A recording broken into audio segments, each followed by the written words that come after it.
Students, हम इससे पहले की जो क्लासेस हुई फार्माकोलॉजी की, उनमें हमने देखा कि ड्रग कैसे रिसेप्टर पे बाइंड करता है, उसका मैकेनिज्म ऑफ एक्शन हमने देखा। तो ड्रग जो हम ले रहे हैं एक डिज़ायरेबल इफ़ेक्ट तो शो करता ही है, बेनिफिशियल इफ़ेक्ट तो शो करता ही है। सपोज़ कर लीजिए कि हमने एंटी डायबिटिक ड्रग ली, तो डायबिटीज़ मतलब ब्लड ग्लूकोज को लो करेगा।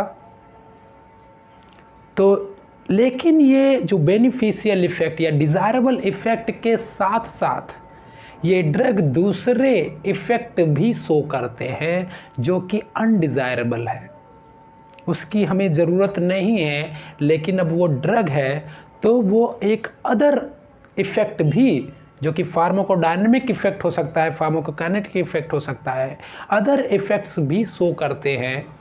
उन्हीं को हम कहते हैं एडवर्स ड्रग रिएक्शन। तो एडवर्स ड्रग रिएक्शन क्या है भी कि अनडिज़ायरेबल होगा, अनइंटेंडेड। अनइंटेंडेड का मतलब इसकी इंटेंशन नहीं है, हमें लेने की इंटेंशन नहीं है कि ये इफ़ेक्ट शो हो, ठीक है। तो ये एडवर्स ड्रग रिएक्शन दो तरह से हो सकते हैं, टाइप 1 और टाइप बी। टाइप ए जो होते हैं वो एक्सपेक्टेड होते हैं, प्रेडिक्शन उनकी है, पहले से उसका फार्माकोलॉजिकल प्रोफाइल उस ड्रग का बताता है कि ये साइड इफ़ेक्ट्स हो सकते हैं, ये टॉक्सिसिटी इससे हो सकती है, यानी पहले से हमें उस ड्रग के एक्टिविटी यानी अदर जो इफ़ेक्ट है, जो साइड इफ़ेक्ट है, उसका जो एडवर्स रिएक्शन है, वो पहले से ही हमें एक्सपेक्टेड है कि ये होगा, ये हो सकता है, प्रेडिक्शन उसकी पहले से है, ठीक है। तो उनको हमने रख दिया type A adverse drug reaction, जो कि एक्सपेक्टेड है, अनडिज़ायरेबल इफ़ेक्ट है। दूसरे टाइप बी हैं जिनको हम कहते हैं अनएक्सपेक्टेड अनडिज़ायरेबल इफ़ेक्ट, यानी कि इस जगह पे टाइप बी का जो एडवर्स रिएक्शन है, जो साइड इफ़ेक्ट आता है, उसकी एक्सपेक्टेशन है ही नहीं, वो यूजुअल है ही नहीं, वो रेयर है, अनयूजुअल इफ़ेक्ट है। हो भी सकता है और कुछ किसी के साथ, मोस्टली लोगों के साथ नहीं होता, लेकिन किसी किसी के साथ अदर इफ़ेक्ट आ सकते हैं, जैसे कि एलर्जी, हाइपर सेंसिटिविटी। अब कोई ड्रग ले रहा है, ईचिंग शुरू हो गई उसको, जबकि उससे ईचिंग किसी और को नहीं हुई, लेकिन एक दो को ईचिंग हो गई। तो ये जो एडवर्स इफ़ेक्ट है, ये टाइप बी में रखा जाता है, अनएक्सपेक्टेड, अनप्रेडिक्टेबल है, अनप्रेडिक्टेबल। तो सबसे पहले हम टाइप ए वाले यानी एक्सपेक्टेड अनडिज़ायरेबल इफ़ेक्ट हम डिस्कस करते हैं। टाइप ए में ये क्या है? टाइप ए में आते हैं side effect, secondary effect and toxicity. अब साइड इफ़ेक्ट क्या है? Side effect with therapeutic dose usually mild and manageable.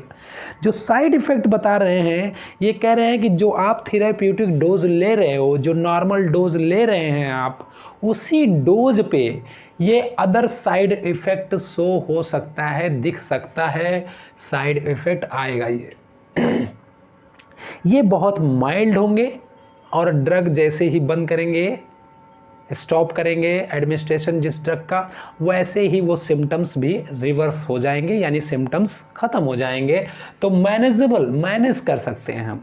अब जैसे एग्जाम्पल के तौर पे हमने दिया है डाइसाइक्लोमिन, एक एंटी स्पास्मोडिक ड्रग होता है। पेट जब मरोड़ता है, यानी कि स्टमक में जब स्पाज्म होने लगता है, कंट्रैक्शन होने लगता है, तो हम एंटी स्पास्मोडिक ड्रग लेते हैं डाइसाइक्लोमिन। ये एंटी कोलिनर्जिक ड्रग होते हैं और इनका मतलब ये कि एक तरह से एक सिक्रीशन भी ये बंद करते हैं, एंटी सिक्रीटरी एजेंट भी होते हैं। एंटी कोलिनर्जिक जो ड्रग होते हैं वो एंटी सिक्रीटरी एजेंट होते हैं। तो एक तरह से ये एंटी स्पास्मोडिक हैं, लेकिन इनका एक साइड इफ़ेक्ट ये है कि ये माउथ में जो सलाइवा सिक्रीशन हो रहा है उसको भी डिक्रीज कर देते हैं, ड्राइनेस ऑफ माउथ काज करते हैं, ड्राइनेस ऑफ माउथ। इसी तरीके से हम एट्रोपिन अगर लेते हैं, एट्रोपिन पॉइजन, तो वो ड्राइनेस ऑफ माउथ कॉज करता है। ये साइड इफ़ेक्ट है, सेकेंड साइड इफ़ेक्ट है, और इसे हमें पहले से एक्सपेक्टेशन है कि भैया अगर हमने डाइसाइक्लोमिन लिया तो हमारा माउथ जो है सूख सकता है। दूसरा जैसे प्रोमेथाजिन, कुछ एंटी एलर्जिक ड्रग होते हैं, एंटी हिस्टामिनिक, उनको हम लेते हैं तो उसका एक और इफ़ेक्ट आता है, उससे नींद आने लगती है, सिडेशन काज करता है। ड्राई कफ सिरप होते हैं तो उसको भी बच्चों को अगर पिला दो तो कोडीन अगर ज़्यादा है तो उससे नींद आने लगती है, कोडीन से। अब जैसे कि डॉक्टर लोग एंटीबायोटिक जब देते हैं तो एंटीबायोटिक देते हैं तो क्या होता है, लोगों को गैस बनने लगती है, कुछ दवाएं या कई दवाएं लेते हैं तो गैस बनने लगती है, तो पहले से ही डॉक्टर ओमेप्राजोल, पेंटाप्राजोल का एंटासिड दे देता है, कई बार रेंटेक दे देते हैं, है ना, रेनिटिडिन, तो पहले से ही उसको दे देते हैं, इसलिए क्योंकि उनको पता है कि ये एंटीबायोटिक है, इससे इनको एपिगैस्ट्रिक डिस्ट्रेस हो सकता है, यानी कि गैस बन सकती है, एपिगैस्ट्रिक डिस्ट्रेस। ये साइड इफ़ेक्ट हो गए, टाइप ए में आते हैं, प्रेडिक्टेबल हैं। दूसरे जो इफ़ेक्ट आते हैं सेकेंडरी इफ़ेक्ट कहते हैं। सेकेंडरी इफ़ेक्ट क्या है भाई? Indirect consequence of main pharmacodynamic action.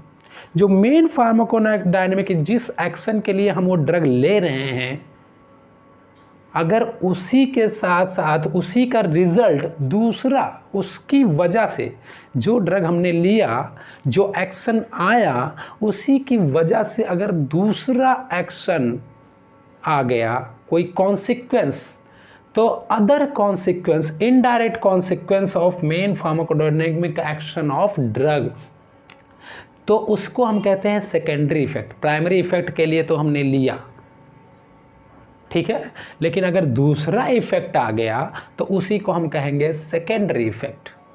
जैसे कि अब हम एंटीबायोटिक लेते हैं, सपोज कर लीजिए टेट्रासाइक्लिन दिया, एंटीबायोटिक किसी इन्फेक्शन में दिया, आपको कोई इन्फेक्शन हो गया, जीआई इन्फेक्शन हो गया या फीवर हो गया, किसी इन्फ्लेमेशन में, इन्फेक्शन में हम दे रहे हैं टेट्रासाइक्लिन, यानी कि हम बैक्टीरिया को किल करने के लिए ही दे रहे हैं एंटीबायोटिक। यानी जो बैक्टीरिया, जो हार्मफुल बैक्टीरिया जो इन्फेक्शन काज कर रहा है, उसको तो किल कर ही रहा है, जो हमारे लार्ज इंटेस्टाइन में जो फ्लोरा हैं, लार्ज इंटेस्टाइन में जो हमारे फ्लोरा हैं, बेनिफिशियल बैक्टीरिया, एस्चेरिचिया कोलाई जैसे, ये सब जो बैक्टीरिया, लैक्टोबैसिलस जो बैक्टीरिया हैं, इम्यून सिस्टम स्ट्रॉन्ग करते हैं, डिफेंस मैकेनिज्म प्ले करते हैं, उन बैक्टीरिया को भी इन्होंने किल कर दिया।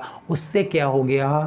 सुपर इन्फेक्शन, सुपर इन्फेक्शन हो गया, यानी कि डायरिया एक तरह से हो जाता है, जीआईटी डिस्टर्बेंस होता है ये सुपर इन्फेक्शन, ठीक है, तो लूज मोशन स्टार्ट हो जाता है। तो एक तरह का ये सेकेंडरी इफेक्ट हुआ। इसका दूसरा एग्जांपल है कॉर्टिकोस्टेरॉइड्स, जो एंटी इन्फ्लेमेटरी ड्रग्स होते हैं, स्टेरॉयडल होते हैं। इनका एक और इफेक्ट है इम्यूनोसप्रेसिव, इम्यून सिस्टम को ये सप्रेस करते हैं, ठीक है।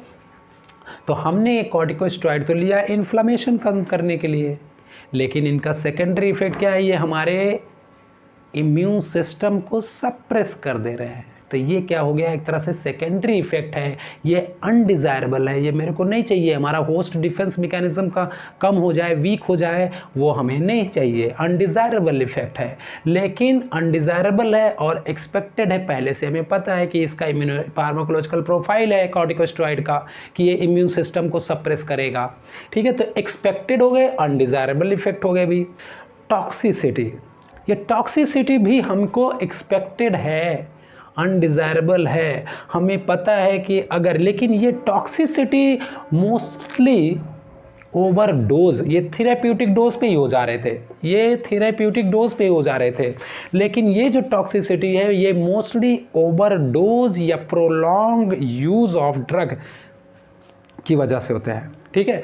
एक्सग्रेटेड, ऑगमेंटेड इफेक्ट है ये, एक exaggerated form of side effect. इसी साइड इफेक्ट का एक्सग्रेटेड फॉर्म है, मैग्नीफाइड फॉर्म है साइड इफेक्ट का, ठीक है। कैसे अभी समझा रहे हैं? Exaggerated form of side effect due to overdose और प्रोलॉन्ग्ड यूज ऑफ ड्रग। बहुत लंबे समय तक ड्रग ले लिया या ओवरडोज ले लिया तो वही टॉक्सिसिटी कॉज करेगी। ये टॉक्सिसिटी फार्माकोडायनेमिक रीज़न भी हो सकता है इसका, और फार्माकोकाइनेटिक रीज़न भी हो सकता है। फार्माकोडायनेमिक रीज़न कैसे, जैसे कि ओवरडोज ऑफ बारबिट्यूरेट्स। अब बारबिट्यूरेट्स हम किस ले लेते हैं, हिप्नोटिक्स होते हैं, यानी नेचुरल स्लीप सो करते हैं। अब हमने एक टैबलेट ना लेके आज 4 टैबलेट ले लिया, ओवरडोज हो गया। तो अब हम नेचुरल स्लीप के लिए लिए थे, लेकिन 4 ले लेंगे तो वही स्लीप क्या हो जाएगा भाई, लॉन्ग, लंबे समय तक। और ज़्यादा ले लिया तो कोमा में चले जाओ, सोते रहो। सोने के लिए लिया था ना, तो अब क्या हो गया, ओवरडोज जब ले लेंगे तो आप लंबे समय तक सो गए। तो एक तरह से वो जो लंबे समय तक सोना exaggerated form of side effect. Heparin के का काम क्या है भाई, कि ब्लीडिंग मतलब एंटीकोगुलेंट होते हैं, क्लॉटिंग ना हो पाए, अब नॉर्मल क्लॉटिंग कहीं हो ना पाए, इसलिए हिपैरिन है। लेकिन अगर हिपैरिन का आपने डोज ज़्यादा ले लिया, हिपैरिन का डोज ज़्यादा हो गया तो ब्लीडिंग स्टार्ट हो जाएगी, कहीं पे जो नॉर्मल क्लॉटिंग हो रही थी वो भी बंद कर देगा। ठीक है, तो ये हिपैरिन का ओवरडोज क्या काज करा रहा है भी, ब्लीडिंग काज करा रहा है। ठीक है, फार्माकोकाइनेटिक रीज़न हो सकते हैं, यानी कि crystalluria by sulfonamide in acidic urine. अगर हमने ओवरडोज ले लिया सल्फोनामाइड या प्रोलॉन्ग यूज़ में ले लिया, तो ये सल्फोनामाइड क्या होते हैं, हमारे एसिडिक यूरिन में प्रेसिपिटेट हो जाते हैं। एसिडिक, तो उसी को कहते हैं क्रिस्टल यूरिया काज करते हैं। सल्फोनामाइड का बहुत मेजर साइड इफ़ेक्ट है, टॉक्सिक इफ़ेक्ट है crystal urea. Atropine poisoning, atropine का ओवरडोज हो गया तो एट्रोपिन पॉइजनिंग हो जाएगी, जिसमें आएगा डेलिरियम, हेलुसिनेशन, हाइपरपायरेक्सिया। तो ये एट्रोपिन की पॉइजनिंग होती है। जेंटामाइसिन अगर ओवरडोज हो गया तो वो क्या करा सकता है, नेफ्रोटॉक्सिसिटी। स्ट्रेप्टोमाइसिन क्या करने लगते हैं, ओटोटॉक्सिसिटी। स्ट्रेप्टोमाइसिन का साइड इफेक्ट क्या है, ओटोटॉक्सिसिटी। ईयर का जो 8th क्रेनियल नर्व है उसमें इन्फेक्शन काज करते हैं, इन्फ्लामेशन काज करते हैं, तो उसका साइड इफेक्ट हो गया स्ट्रेप्टो। तो ये सारी जो टॉक्सिसिटी है हमें फार्माकोलॉजिकल प्रोफाइल, जो ड्रग का प्रोफाइल है, फार्माकोलॉजिकल प्रोफाइल, उसमें पहले से मेंशन कर दिया गया है। यानी कि ये सारे जो साइड इफ़ेक्ट हैं ये पहले से प्रेडिक्टेबल हैं, एक्सपेक्टेड है कि ये हो सकता है। अगर थेरेप्यूटिक डोज है तो भाई मैनेजेबल होगा, माइल्ड होगा, लेकिन ओवरडोज ले रहे हो, लंबे समय तक ले रहे हो, तो इस तरीके का टॉक्सिसिटी हो सकता है।